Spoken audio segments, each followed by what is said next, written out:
शुरू करते हैं हम लोग रिस्क असेसमेंट को। कुछ जरूरी बातें अगर आप एक दफा नोट डाउन कर लें जो कि आपको रिस्क के सवालों को सॉल्व करने में हेल्पफुल होंगे। लिखें। पहली चीज,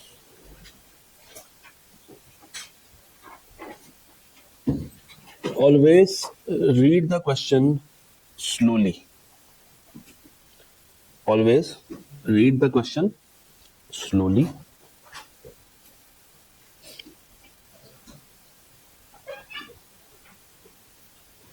Number 2, try to break the question into lines। यानी कि पूरे पैराग्राफ को आपने इकट्ठे नहीं पढ़ना, आपने उसको लाइन बाय लाइन तोड़ के पढ़ना, क्योंकि किसी लाइन में रिस्क होगा और किसी लाइन में रिस्क नहीं होगा। तो रादर कि आप एकदम से सवाल देख के डर जाए, आपने उसको टुकड़ों में तकसीम कर लेना।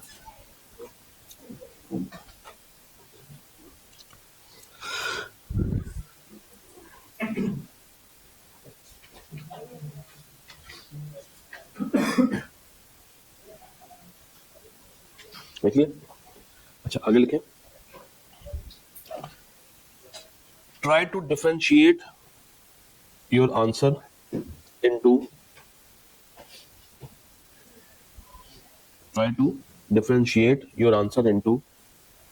डिफरेंट कंपोनेंट्स ऑफ रिस्क या different components of audit risk. यानी कि ऑडिट रिस्क बेसिकली हम बनाते हैं 3 तरह के रिस्क से। कौन कौन से? Inherent, control, detection. तो ऑडिट रिस्क जब आप लोग लिख रहे हो तो आपको पता होना चाहिए कि ये जो रिस्क आप बता रहे हैं ये इनहेरेंट है, कंट्रोल है या detection. Try to break your risk into these 3 types of risk. नहीं, हेडिंग वाइज नहीं करना, आपने बस उसे स्टेटमेंट में लिखना है कि जो मैं रिस्क बता रहा हूँ ये कौन सा रिस्क है।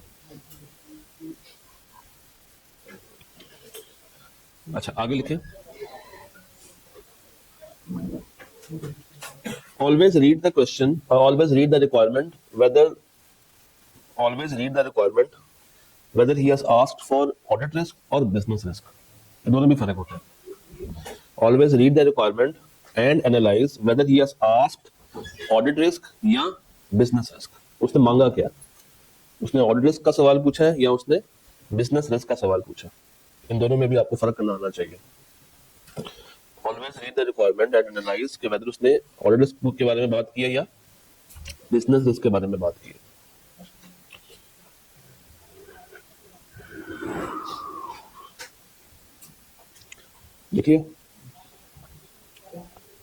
देखिए अच्छा, अब इस सवाल के अंदर भी बस खत्म हो गया। इस सवाल के अंदर भी और इस तरह के जितने भी सवाल अभी तक आके आपने पूछे हैं, कुछ रिस्क ऐसे होते हैं जो कि बहुत कॉमन है, वो आपको हर सवाल में नजर आ जाएंगे। उसकी एक लिस्ट बना लें। मैं बोलता हूँ उसकी क्या बना लें, एक लिस्ट से बना लें। लिखें। इन्वेंट्री में, मैं उर्दू में लिखता हूँ, उर्दू में बोलता हूँ, आप उर्दू में लिखते जाए। इन्वेंट्री में लोअर ऑफ कॉस्ट और एनआरवी का रिस्क होता है। ये मैं सारे रिस्क बता रहा हूँ ऑडिट रिस्क। इन्वेंट्री में एक डर होता है या एक रिस्क होता है कि वैल्यूएशन के टाइम पे वो लोअर ऑफ कॉस्ट और एनआरवी को कर रहा है या नहीं कर रहा।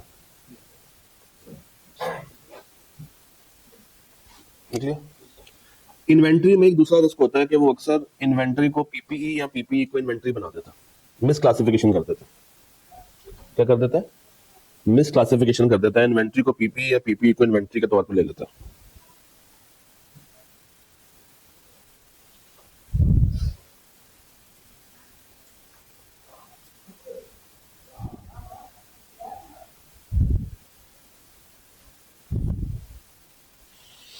देखिए, फिर इन्वेंट्री में एक और रिस्क होता है कि वो ऑब्सोलीट इन्वेंट्री को उसकी एनआरवी पे लेके नहीं आता। ऑब्सोलीट इन्वेंट्री को उसकी एनआरवी पे लेके नहीं आता। ऑब्सोलीट इन्वेंट्री को उसकी एनआरवी पे लेके नहीं आता। अच्छा आगे लिखें। I16 में क्या क्या मसले होते हैं? 16 के मसले, यूजफुल लाइफ को या रेजिडुअल वैल्यू को या डेप्रिसिएशन मेथड को, पॉलिसी को वो ठीक से अकाउंट फॉर नहीं करते या उसमें फ्रीक्वेंट चेंजेस खुद से करते रहते हैं, जिससे प्रॉफिट ओवरस्टेट या अंडरस्टेट होना शुरू हो जाता है। यूजफुल लाइफ, रेजिडुअल वैल्यू, उसके बाद depreciation amount, depreciation method, policy, इनको वो या मैनेजमेंट जो है वो खुद ही से चेंज करती रहती है। तो एक रिस्क ये होता है कि उन्होंने ठीक से कंप्लाई किया या नहीं किया।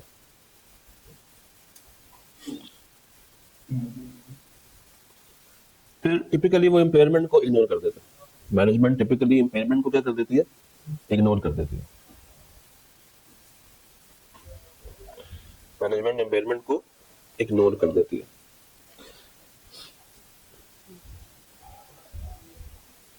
अच्छा, फिर जो IS-21 है, इसमें क्या होता है बोला? Foreign exchange.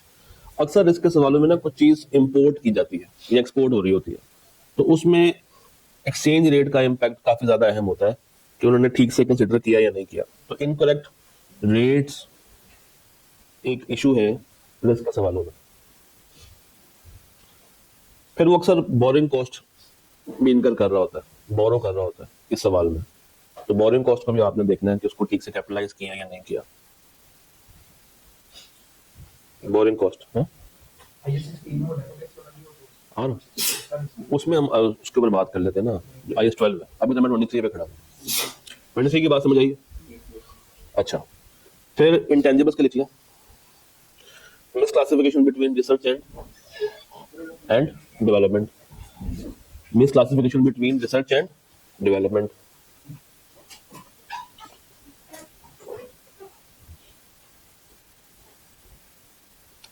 Miss classification between research and development. फिर अगेन जितना IS-16 में लिखा है कि इसकी लाइफ, अमोर्टाइजेशन की पॉलिसीज को ठीक से फॉलो अक्सर नहीं किया जाता। फिर रेवेन्यू के अंदर, रेवेन्यू को आप IFRS की रिक्वायरमेंट मीट होने से पहले क्या कर लेते हैं? रिकॉर्ड कर लेते हैं, जिससे आपकी सेल्स नॉर्मली क्या हो जाती है? ओवर स्टेट हो जाती है। वो एक मसला आता है इसमें। तो ये कुछ टिपिकल मसले हैं जो कि आपको तकरीबन हर सवाल में ही देखने को मिल जाते हैं।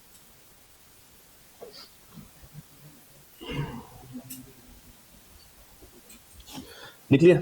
चलो अपना सामने सवाल पे आओ, बाकी बातें मैं बाद में लिखवाता हूँ। ये एक सवाल आया था 12 नंबर का, जिसकी रिक्वायरमेंट है कि आपने दोनों बातें बतानी है। आपने BR भी बताना है और आपने AR भी बताना है। अच्छा, BR को लिखने के लिए आपने सेठ बन जाना। क्या बन जाना? सेठ। यानी कि आपने कंपनी का ओनर बन के सोचना, और ऑडिट रिस्क के लिए आपने ऑडिटर बन के सोचना। इसमें जो चीज ज्यादा मैटर करती है ना, वो आपका जुमला है। अक्सर बच्चे गलती करते हैं, उनको लगता है कि वो रिस्क लिख रहे हैं, बट टेक्निकली या वो वीकनेस इन कंट्रोल बता रहे होते हैं या वो टेस्ट ऑफ डिटेल लिख रहे होते हैं। उनको क्या फील होता है कि वो क्या लिख रहे हैं? रिस्क। मगर हकीकत में वो या टेस्ट ऑफ कंट्रोल बता रहे होते हैं या टेस्ट ऑफ डिटेल के ऊपर कोई ना कोई बात कर रहे होते हैं। जैसे रिस्क ये है कि कल क्लास नहीं होगी, ये रिस्क है। कल क्लास नहीं होगी। अब इसको अगर मैं ऐसे लिखूं कि बसंत के मौके पे जो सिक्योरिटी प्रोटोकॉल्स है वो बहुत ज्यादा हाई है, जिसकी बिना पे कल छुट्टी है, जिसके बिना पे कल क्या है? छुट्टी है। तो अब ये रिस्क नहीं है। रिस्क वो चीज होती है जो कि अनसर्टन सी है, फ्यूचर में हो भी सकती है और नहीं भी हो सकती। तो कल छुट्टी होगी या नहीं होगी, ये रिस्क है। बट अगर मैं एक एब्सोल्यूट बात कर रहा हूँ कि गवर्नमेंट ने अनाउंस कर दिया है और कल छुट्टी है, दिस इज नॉट रिस्क। और अगर मैं इस चीज को वेरीफाई भी कर लूँ, मैं इसके ऊपर एविडेंस भी हासिल कर लूँ, तो मैं टेस्ट ऑफ डिटेल बता रहा हूँ बेसिकली। या इंतजामिया ये कहे कि चूंकि हमारे सिक्योरिटी प्रोटोकॉल इतने अच्छे नहीं है, तो कल हम कॉलेज को बंद कर रहे हैं। तो ये कंट्रोल वीकनेस है। अगेन ये भी रिस्क नहीं है। रिस्क क्या है? कि कल छुट्टी हो भी सकती है और नहीं भी हो सकती, ये रिस्क है। सवाल को पढ़ना शुरू करते हैं। फर्स्ट लाइन पढ़ के मुझे बताइए रिस्क मिला? सिर्फ फर्स्ट लाइन पढ़नी है। मिला? नहीं। सेकंड लाइन पढ़ा? हाँ, एक वर्ड मुझे मिल गया, क्या, फास्ट मूविंग कंज्यूमर गुड्स। तो मैंने क्या किया, मैंने इसके बारे में हल्का सा सोचना है कि ये कौन से गुड्स होते हैं, कौन से होते हैं ज्यादा जल्दी खराब होने वाले गुड्स, ज्यादा जल्दी इस्तेमाल होने वाले गुड्स, इनकी यूजफुल लाइफ कम होती है, ये लॉन्ग टर्म के लिए स्टोर नहीं किए जाते, और नॉर्मली ये एक कमोडिटी आइटम है जिसकी मार्केट में काफी ज्यादा डिमांड है, और उस जैसे मल्टीपल प्रोडक्ट्स मल्टीपल ब्रांड्स के मौजूद होते हैं, सब्स्टिट्यूट्स काफी ज्यादा है। अच्छा, नेक्स्ट लाइन पढ़ा। In recent times, FMCG sector has experienced significant growth with numerous new players entering into the market and established companies and मैं आपको डिस्काउंट कर देता हूँ, and established companies expanding their operations resulting in fiercely contested industry। अब अगर हम बाकी का सवाल अभी छोड़ दें for the time being और सिर्फ इतनी ही बात करें, आपको सवाल सिर्फ योर फर्म से लेके कंटेस्टेड इंडस्ट्री तक आया, ठीक है। तो हमें यह पता है कि हम एक एफएमसीजी में काम कर रहे हैं, हमें यह पता है कि वहां पे मल्टीपल प्लेयर्स मार्केट में एंटर हो सकते हैं, हमें यह पता है कि जब मार्केट में एंटर होंगे तो अपनी प्राइस कम रखेंगे जिससे हमारा कस्टमर उनकी तरफ अट्रैक्ट हो सकता है, जिससे हमारा रेवेन्यू कम होगा, हमारे प्रॉफिट के ऊपर फर्क आएगा, और एक ज्यादा फियर्स कंपटीशन का एनवायरनमेंट क्रिएट हो जाएगा।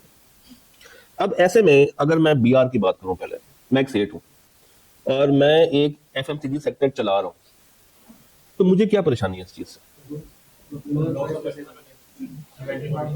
मुझे परेशानी क्या है? फियर्स कंपटीशन से क्या होगा? प्रॉफिट कम हो सकता है, सेल्स कम हो सकती है। अच्छा, इन दोनों चीजों के पीछे एक कॉमन चीज है, एक कॉमन फिनोमेना है जिसकी वजह से सेल्स कम है और उसकी वजह से प्रॉफिट भी कम है। कस्टमर लूज कैसे हो रहा है? मेरे कंपैरेटर ने प्राइस क्या रखी है? कम, जिसकी वजह से मेरा एग्जिस्टिंग कस्टमर स्विच करके दूसरे के पास जा सकता है। इसको हम कहते हैं प्राइस वॉर। क्या कहते हैं? Price war. अब क्या प्राइस वॉर हो गया, शुरू हो गया? नहीं। तो अगर मैं ये लिखूं कि बिजनेस रिस्क है कि प्राइस वॉर आ गया, ये लाइन ही गलत है। ये लाइन ही क्या है? गलत है। तो मुझे क्या लिखना चाहिए? मुझे ये लिखना चाहिए कि फियर्स कंपटीशन की वजह से मेरे कंपेटिटर्स कम प्राइस चार्ज कर सकते हैं, किया नहीं है कर सकते हैं। मे का वर्ड यूज होगा, इसका वर्ड यूज होगा मे का। तो जब वो प्राइस वॉर कर सकते हैं, उस वजह से मेरे कंपनी का या मेरे इदारे का रेवेन्यू भी कम हो जाएगा, जिससे मेरी अल्टीमेट प्रॉफिटेबिलिटी इफेक्ट होगी। तो सेठ बेचारा इस चीज को लेकर परेशान होगा, सेठ बेचारा इस बात को लेकर परेशान होगा। लिखे जरा, मैं लिखाता हूँ। लेकिन पहला बिजनेस लिखे इसमें,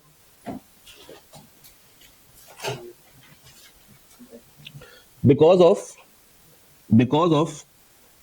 high growth available in the market, because of high growth and opportunities available in the market। मैं आपको एक सेंस डेवलप करवाना चाह रहा हूँ बेसिकली कि लिखना कैसे है। because of high growth and opportunities available in the market,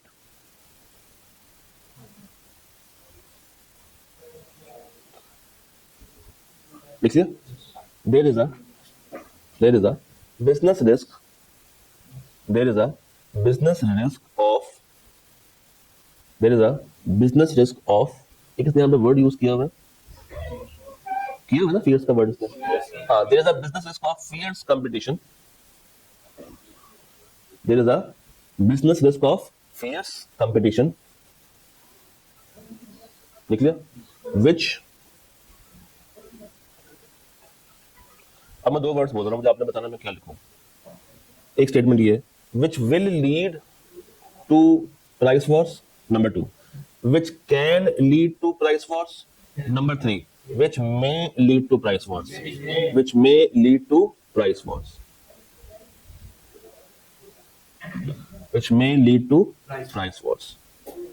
and ultimately reducing the profits, and ultimately reducing the profits। अब ये बात अगर आप लिख देंगे तो एग्जामिनर खुश हो जाएगा। क्यों? आपने उसके सारे हक अदा कर दिए। पहला हक आपने सेठ बन के सोचा, दूसरा हक आपने रिस्क को रिस्क की तरह लिखा है, उसको टेस्ट ऑफ कंट्रोल या टेस्ट ऑफ डिटेल बना के प्रेजेंट नहीं किया। ठीक है, अगली बात, इसी से जुड़ा अब ऑडिट रिस्क तलाश करते हैं। इसी से जुड़ा ऑडिट रिस्क तलाश करते हैं। सर मुझे बताइए, मार्केट में कंपटीशन क्या है? ज्यादा। तो जब ज्यादा कंपटीशन होता है तो मार्केट की सेल डिस्ट्रीब्यूट हो जाती है। भाई कस्टमर तो उतना ही है, मगर जो कंपनी के शेयर होल्डर्स हैं, जो कंपनी के मालिकान हैं, उनको क्या पसंद है? ज्यादा प्रॉफिट, कम प्रॉफिट? ज्यादा प्रॉफिट। उनको ज्यादा रेवेन्यू से गर्ज है कि कम रेवेन्यू से गर्ज है? ज्यादा रेवेन्यू से गर्ज है। अगर आप उनको ज्यादा प्रॉफिट नहीं दिखाएंगे तो वो अपने शेयर्स को क्लॉ बैक कर लेंगे, डिस इन्वेस्ट कर लेंगे और कहीं और जाके अपनी इन्वेस्टमेंट कर लेंगे। तो ऐसे में जो कंपनी के ओनर्स हैं, उनको एक तो अपना रिस्क है, वो कौन सा होता है? बिजनेस रिस्क, उनका अपना रिस्क है। दूसरी तरफ उन्होंने अपने इन्वेस्टर्स को भी अपने हाथ में रखना, उनको जाने नहीं देना। तो जब भी सवाल में इस तरह का जिक्र हो रहा हो कि कंपटीशन आ रहा है, रेवेन्यू कम हो रहा है, प्रॉफिट कम हो रहा है, तो एक ऑडिट रिस्क जन्म ले लेता है कि एंटिटी ने क्या किया होगा? ओवरस्टेट किया होगा रेवेन्यू को, जिसकी वजह से प्रॉफिट्स भी क्या हो गए होंगे? ओवरस्टेट। एक रिस्क ये है। अच्छा, प्रॉफिट को क्या हम रेवेन्यू को बढ़ा के बढ़ा सकते हैं? एक्सपेंसेस को कम करके भी बढ़ा सकते हैं, प्रॉफिट को बढ़ा सकते हैं। लेकिन मैं लिखवाता हूं, because of increased competition, because of increased competition,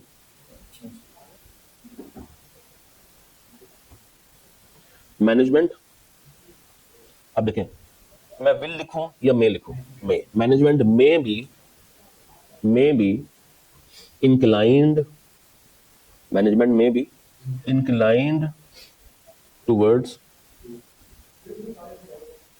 increase in revenue. नहीं, management may be inclined towards showing increase in revenue, showing increase in revenue or increase in profits by understating the expenses. Management may be inclined towards showing increase in revenue or increase in profit by understating the expenses. So there is an audit risk. So there is an audit risk of, अब एक word बोलने जा रहा हूँ, fraudulent financial reporting. So there is an audit risk on fraudulent financial reporting.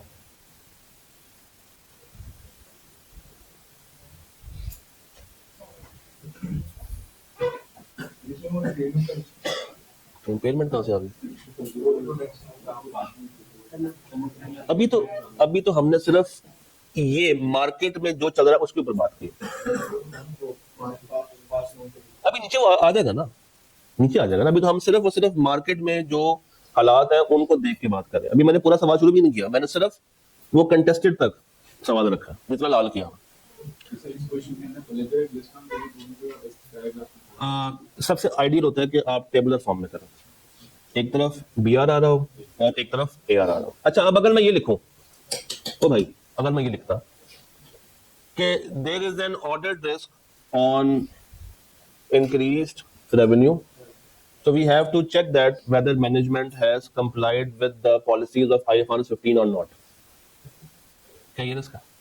नहीं, ये risk नहीं है। ये टेक्निकली मैं एक प्रोसीजर बता रहा हूँ और साथ ये बता रहा हूँ कि मुझे ऐसा लगता है कि मैनेजमेंट ये काम कर सकती है। साथ ही मैंने क्या बता दिया? प्रोसीजर। तो वो रिस्क नहीं है, वो रिस्क के तौर पे काउंट फिर नहीं होगा। तो आपने बड़ा ध्यान से इसके अल्फाज चूज करने हैं कि गलती से भी कोई प्रोसीजरल बात आप ना कर रहे हैं, गलती से भी कोई प्रोसीजरल बात ना कर रहे हैं।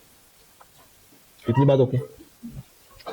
एल हैज, चले अभी छोड़ दें एल को, ये लाइन पढ़े इफेक्टिव से लेकर प्रोडक्ट्स तक, सिर्फ ये वाली लाइन पढ़नी है। अब मुझे बताएं इसमें क्या BR और AR है? Effective this year, AL has commenced importing raw materials for its new categories of consumer products. Importing raw materials for its new categories of consumer products. Okay. Supply chain का concept क्या होता है? Supply chain ये कहता है कि अगर आपने अपना रॉ मटेरियल किसी से परचेज करना है और आपका जो फिनिश गुड है वो एक स्टैंडर्डाइज्ड आइटम, तो फिर एक दफा जिससे रॉ मटेरियल आपने ले लिया है, आप बार बार किससे लेंगे? उसी से लेंगे, ताकि आपके प्रोडक्ट की स्टैंडर्डाइजेशन खराब ना हो। मैं छोटी सी मिसाल दूंगा सबवे की। सबवे कभी खाया? नहीं खाया। KFC खाया? मैकडॉनल्ड्स खाया? वहां पे जितना भी रॉ मटेरियल है ना, वो सारा फिक्स्ड वेंडर से आता है, आप उसको चेंज नहीं कर सकते। सबवे की मिसाल मैं आपको इसलिए दे रहा था कि वहां पे वो अपने सैंडविच में डालते हैं कॉर्न। कॉर्न क्या होती है भला? छल्ली का दाना, मकई।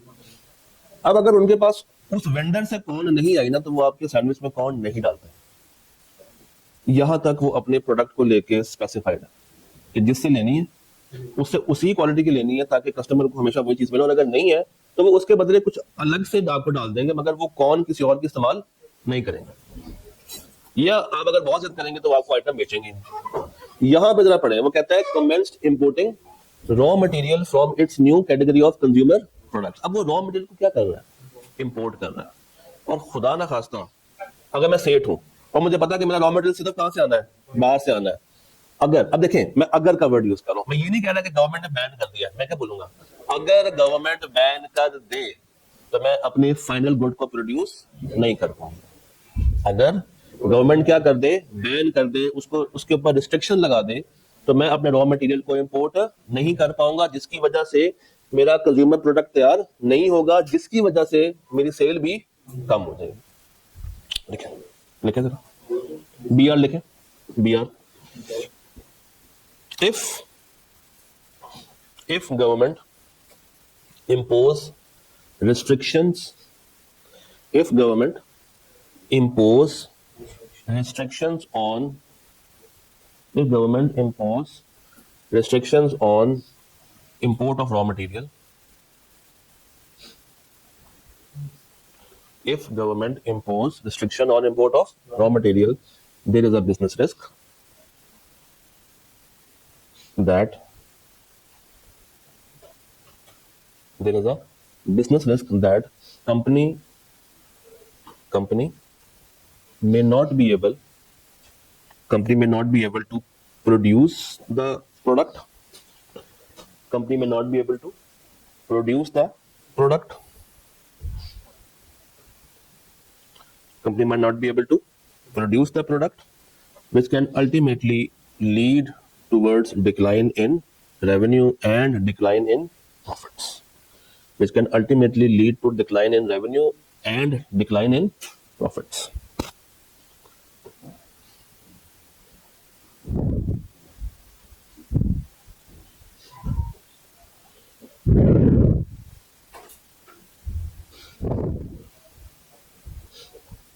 लिख लिया? लिख लिया? अब मुझे बताएं, इसका शुरू कहां से कराया था मैंने आपको? if। तो if का वर्ड पूरे पेपर में काफी ज्यादा आपको हेल्प करेगा। अच्छा, इसी चीज का मुझे बताइए, what will be the audit risk? मैंने अमाउंट की बात ही नहीं की उसमें। मैंने कहा इसी चीज को सामने रखें और ऑडिटर को इससे क्या परेशानी है। देखिए, हमने पॉइंट क्या दिया था? गवर्नमेंट ने क्या लगा दिया? रिस्ट्रिक्शन लगा दी। तो गवर्नमेंट के रिस्ट्रिक्शन को ये लोग चैलेंज कर सकते हैं through illegal trading. Through illegal trading. और अगर ऐसा कर रहे हैं और पकड़े जाएं, पकड़े गए नहीं है, पकड़े जाएं, तो इन पे क्या इंपोज हो सकती है? Fine and penalty. तो ये वाला पॉइंट आप किस पे डाल सकते हैं? ऑडिट रिस्क में लिखा जा सकता है। डन? क्या हुआ? नहीं, वो खुद कह रहा है, वो खुद कह रहा है कि हम लोग इंपोर्ट कर रहे हैं। हम लोग क्या कर रहे हैं? इंपोर्ट कर रहे हैं। अगर ये लिखा हो ना कि वो लोकली बाय कर रहे हैं और हम कहें लोकल के साथ साथ क्या शुरू कर दो? इंपोर्ट शुरू कर दो, फिर हम कहेंगे इंपोर्ट पे बैन हो गया है, तो फिर वो अलग से बाय कर रहे हैं, वो रिमोट कायम हो जाएगा। ये करीब करीब है। बट अगेन, ये आपके ऊपर है कंपल्सरी नहीं है, आप लिखना चाहते हैं लिख दें, नहीं लिखना चाहते हैं इग्नोर कर दें, कोई मसला नहीं। एक दफा उसको पढ़िएगा। ये सिर्फ उतनी बात के रिस्क है। देखिए हमने भी ये बात लिखी,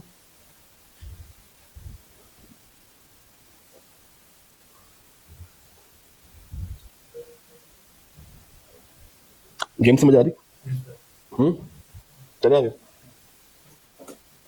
सिर्फ इस लाल लाइन को पढ़िएगा। Some of these raw materials have a shorter shelf life and could become harmful if used after expiration date या expiration date। क्या सेठ को परेशानी है?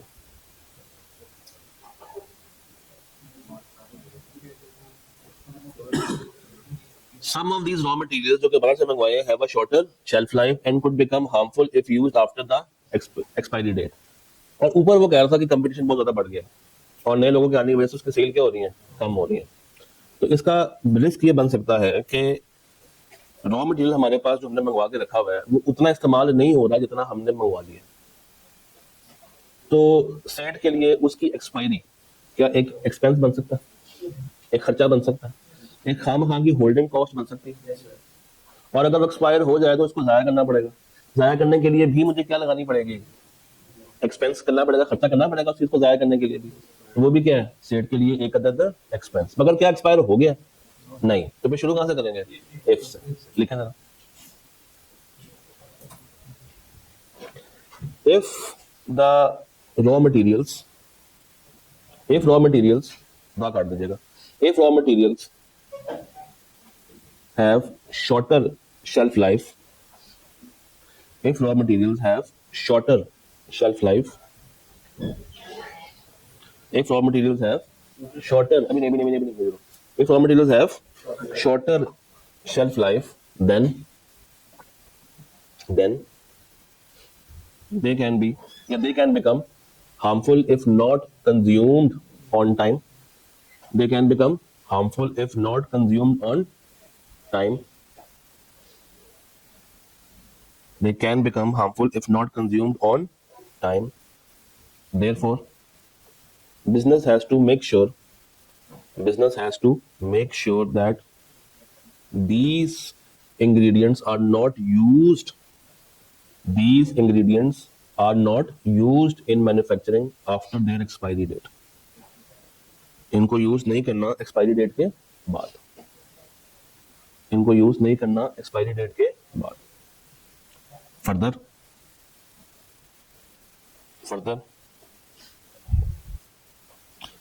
business has to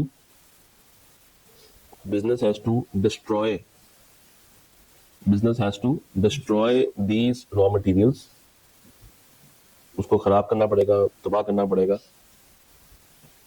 leading towards extra cost, leading towards extra expense,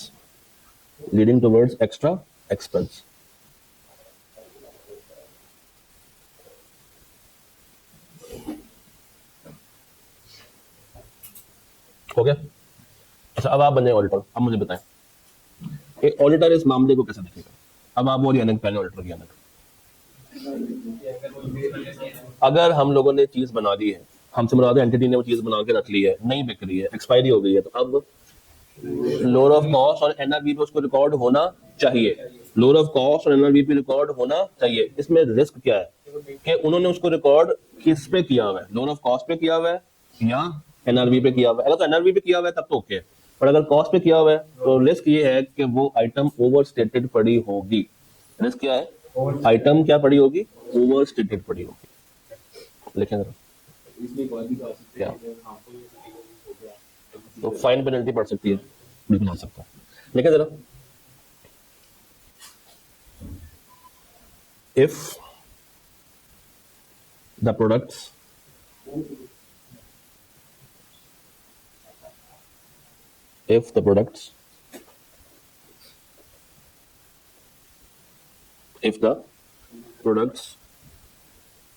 are not sold after the expiration date, हाँ, raw material तो use हो गया ना, आपने प्रोडक्ट तैयार कर ली, इसका मतलब ये थोड़ी होता है कि प्रोडक्ट आपके पास अब असदराज तक पड़ी रहेगी, उसमें मौजूद रॉ मटेरियल तो कभी भी एक्सपायर हो सकता है, तो आपने उसको एक्सपायरी से पहले पहले बेचना भी तो है. If the products are not sold in market after the expiry date, if the products are not sold in market after the expiry date,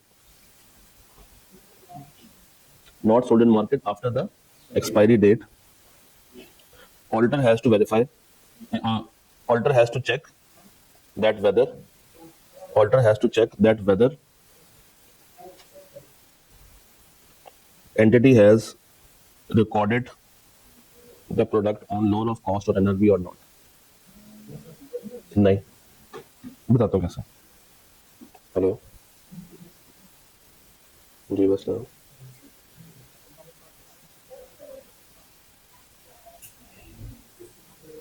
हाँ जी, क्या लिखा अभी? बिल्कुल लाइन बोले. ठीक है, आगे बोले. Auditor has to, auditor has to check whether, क्या लिखा था? Whether entity has recorded it on lower of cost or NRV. If it is not recorded on NRV, if it is not recorded on NRV, there is an audit risk. There is an audit risk of किस चीज का? Overstatement of inventory. Of overstatement of inventory.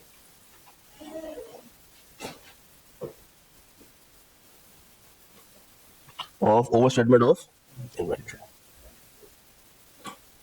अब ये line पढ़े दोबारा से पढ़नी, हमने पहले भी की है. अब यहाँ पे इस लाइन में एक और मसला भी था, किस चीज का? एक्सचेंज रेट का. तो अब इसी लाइन को हमने विद रिस्पेक्ट टू IAS 21 लेके चलना, IAS 21 के साथ लेके चलना. तो सर BR क्या है? ये एक्सचेंज रेट तो हर वक्त क्या करता रहता है? फ्लक्चुएट, जिसकी वजह से ये रॉ मटेरियल महंगा हो सकता है किसी भी टाइम. तो fluctuating exchange rate creates a risk that the raw materials might be expensive, जिसकी वजह से इसको अपनी फाइनल प्रोडक्ट को भी महंगा करना पड़ेगा. अब मार्केट में कंपटीशन क्या है? ज्यादा, तो उसकी चीज बिकने के चांसेस फिर क्या हो जाएंगे? कम हो जाएंगे. क्या समझ रहे?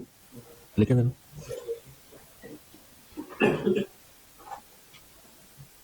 there is a business risk on currency exchange rate. There is a business risk on currency exchange rate. There is a business risk on currency exchange rate, which ultimately affects the cost of import. Which ultimately affects the cost of import. Which ultimately affects the cost of imports.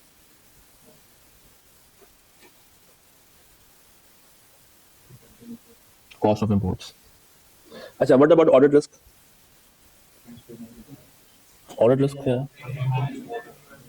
अच्छा, किस rate पे record करते हैं? Spot rate पे, forward rate पे, average लेते हैं, क्या करते हैं 21 में? स्पॉट पे करते हैं.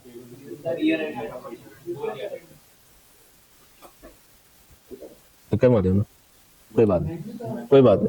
हाँ नहीं, एक आपके पास इन्वेंट्री पड़ी हुई है, जब आपने मंगवाया था तो लेट से वो 60 रुपए की थी, अब वो 80 रुपए की है, तो मैं उसको 60 की दिखाऊं कि 80 की दिखाऊं?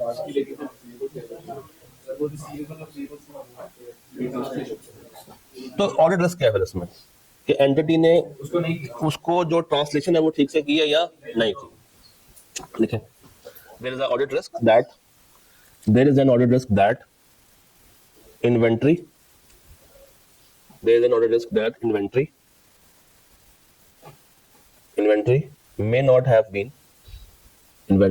may not have been recorded at correct exchange rate. May not have been recorded at correct exchange rate. Clear? इसी में नेक्स्ट पॉइंट लिखें. There is also an audit risk that closing payables, एक और कहाँ पे जाएगा इसका? Payables में. There is also an audit risk that closing payables are not retranslated using the exchange rate of the year end. Using the exchange rate of the year end. Using the exchange rate of the year end. हो गया? और कोई मसला नजर आ रहा है इसमें?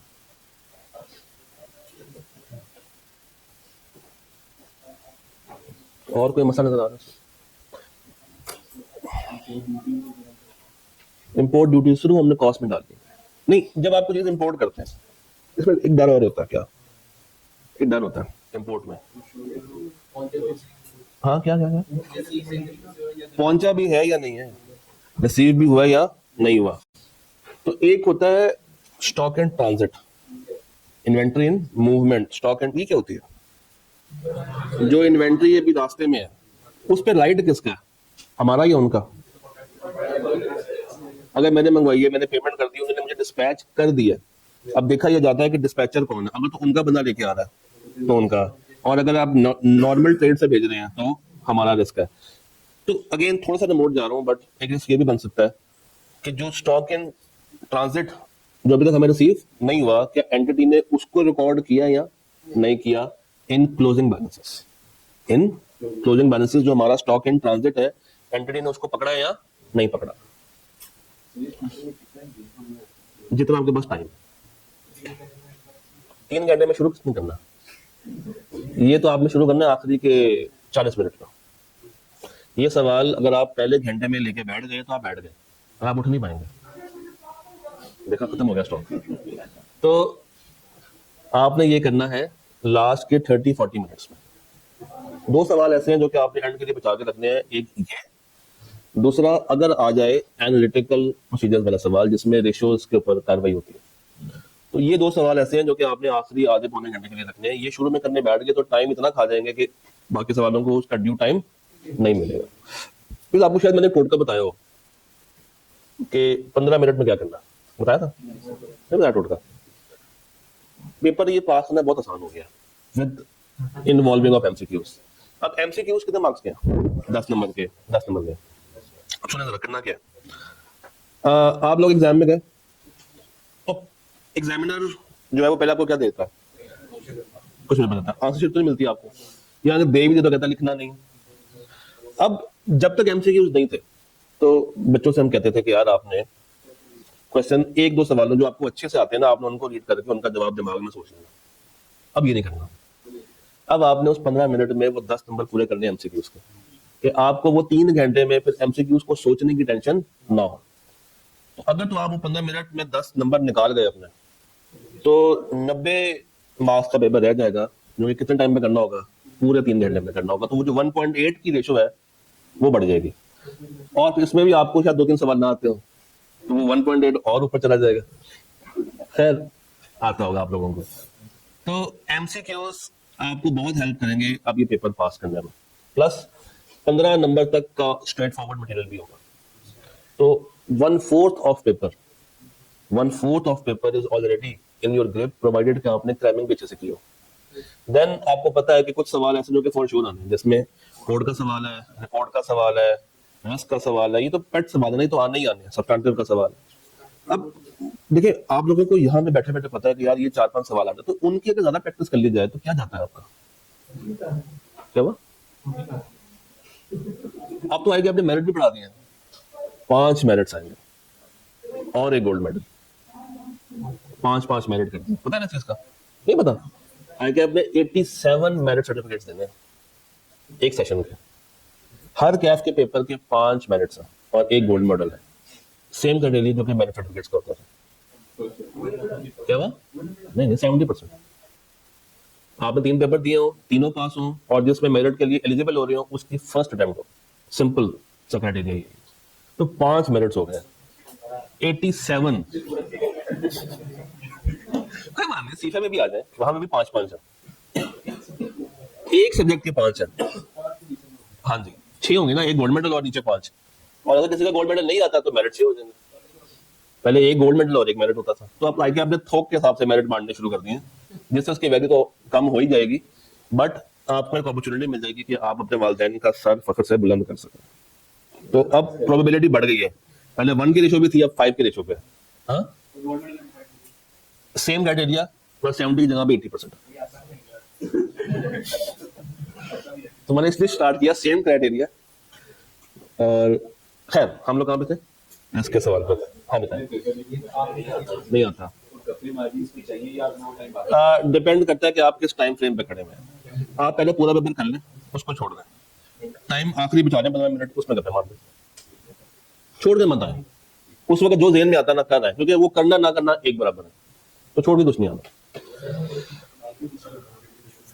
रटे वाला, हाँ अब वो कम हो जाएगा ना, क्योंकि एमसीक्यूज आ गए ऊपर। 15 नंबर तक का रटा सकता है सीधा सीधा, वो पहले करना चाहिए। नहीं नहीं नहीं, ऐसे नहीं। जहां पे आके आप कसूरवार है मैं मानता हूँ, जहां पे आप कसूरवार है आप भी माने। तो रटे वाले सवाल तो बहुत सीधे सीधे होते हैं, आप कोई भी टाइम टू निकाल लें, वो आपको अगर आते नहीं है तो उसने क्या पूछा था लास्ट टाइम, गोइंग कंसर्न में से था, वो लिस्ट पूछी थी, अब वो घुमा दिया। हाँ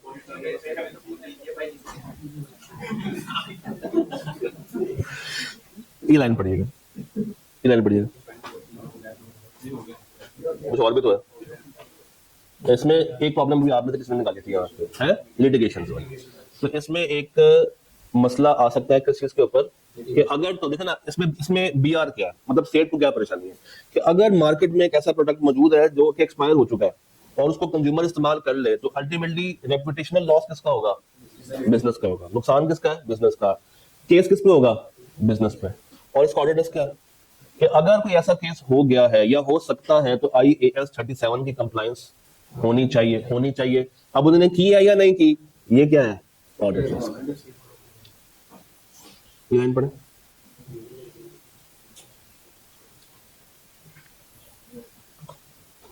during the year AL has commenced the expansion of its production facilities and the implementation of an ERP system to integrate its operations with financial reporting process.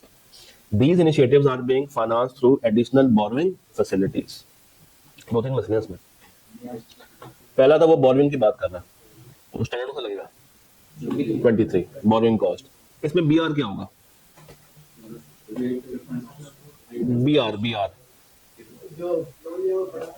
Loan जो मैं ले आया हूँ, क्या वो ज्यादा लोन तो नहीं, क्या लोन मतलब लोन अंडर यूटिलाइज तो नहीं हो रहा, क्योंकि उस लोन के पीछे मुझे क्या चार्ज हो रहा होगा, इंटरेस्ट चार्ज हो रहा होगा। और इसमें ऑडिट रिस्क क्या है, पहला ये देखना है कि जो बोरिंग कॉस्ट पर लोन लेकर आए हैं वो स्पेसिफिक लोन है या वो जनरल लोन है। फिर जनरल लोन में एक और चीज आती है, कैपिटलाइजेशन रेट, वो ठीक से निकाला है या नहीं निकाला। और इसी सवाल में वो एक और बात भी कर रहा है, ERP सिस्टम, एक इंटेंजिबल की बात कर रहा है। तो इसमें BR क्या है कि वो उसकी इंप्लीमेंटेशन ठीक से हुई है या नहीं हुई, एम्प्लॉयज को ट्रेन किया नहीं किया। और ऑडिटर्स क्या है कि जो कॉस्ट रिसर्च की है वो किसमें जानी चाहिए थी, रिसर्च में। जो कॉस्ट डेवलपमेंट की है वो किसमें आनी चाहिए थी, डेवलपमेंट में। एक दफा रीड कर लो, एक दफा जल्दी से देखिए।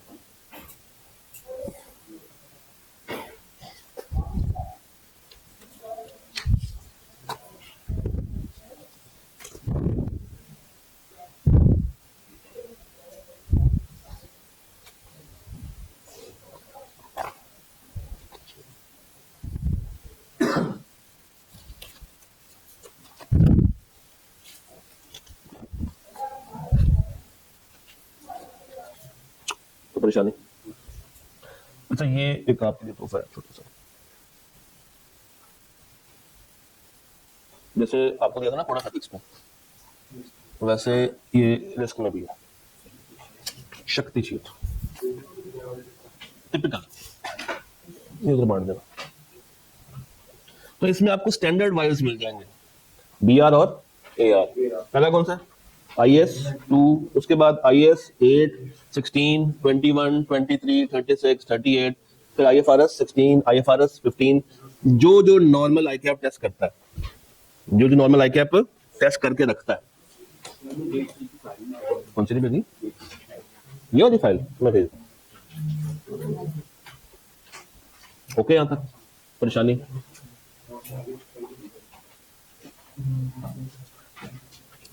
अच्छा अब अगली बात सुने, एक ये सवाल है, आप इसको ट्राई करना। ऑटम 24 का क्वेश्चन है, मेटल प्राइवेट लिमिटेड। इसको आप लोगों ने क्या करना है, अच्छे से ट्राई करना है। कल हमारा टारगेट क्या होगा ये आप लोग मुझे बताएंगे। क्या करें कल? फ्रॉड कर लें। फ्रॉड कंट्रोल और सब्सटेंटिव भी हैवी हो जाएगा टारगेट। ऑनलाइन बैठे कर सकेंगे। फ्रॉड और कंट्रोल्स कर लें, फ्रॉड कंट्रोल कर लें। बात वही घूम के आ गई ना, तीनों हो जाएंगे। अच्छा और चलिए इसके अलावा फ्रॉड कंट्रोल सब्सटेंटिव को साइड पर रख के बताइए। और इसके अलावा सस्टेनेबिलिटी, आईटी वाला जो पोर्शन नया ऐड हुआ है 450 और एनालिटिकल टाइम पीछे रह गया। चले एक काम करते हैं, एक काम आज डे 3 था ना, डे 4 का टारगेट रिवाइज कर लेते हैं। डे 4 का टारगेट हमारा होगा सारा टेस्ट ऑफ डिटेल जिसमें एनालिटिकल शामिल हो जाएंगे, यानी कि चैप्टर नंबर 7, 8, 9, 10 7, 8, 9, 10 इंक्लूडिंग एनालिटिकल, और उसके साथ हम जोड़ लेंगे 450। ठीक है, 450 जो नया ऐड हुआ है। नहीं वो और है, सस्टेनेबिलिटी और है, बता रहा हूँ ना, सुन ले। हाँ ठीक है। और परसों का टारगेट जो आपका फ्राइडे बनेगा, फ्राइडे के टारगेट में हम डाल देते हैं टेस्ट ऑफ कंट्रोल, सस्टेनेबिलिटी और इसके अलावा फ्रॉड। ठीक है, तो कल क्या है, ये जूम पे होंगे, टाइम सेम होगा 9 से। अब चूंकि आप लोग जूम पे होंगे तो लेट के भी पढ़ सकते हैं, तो हम क्लास को 1:30 तक लेके जाएंगे। ठीक है, कल भी और परसों भी। कॉलेज बंद होने जा रहा है, गवर्नमेंट ने अनाउंसमेंट दे दी है, भी हम लोग बता देंगे कि मेरा आज जुम्मा, हफ्ता इतवार, इवन लाइब्रेरी तक बंद है। जूम कर देंगे, ये आ जाएगा, मैं शेयर कर दूंगा सर, हर जगह पे शेयर कर दूंगा, जगह जगह पे शेयर करूंगा। और बताएं, डन है। तो अब एक सेकंड, कल क्या है, 7, 8, 9, 10 सारे टेस्ट ऑफ डिटेल प्लस 15 से 450। ठीक है।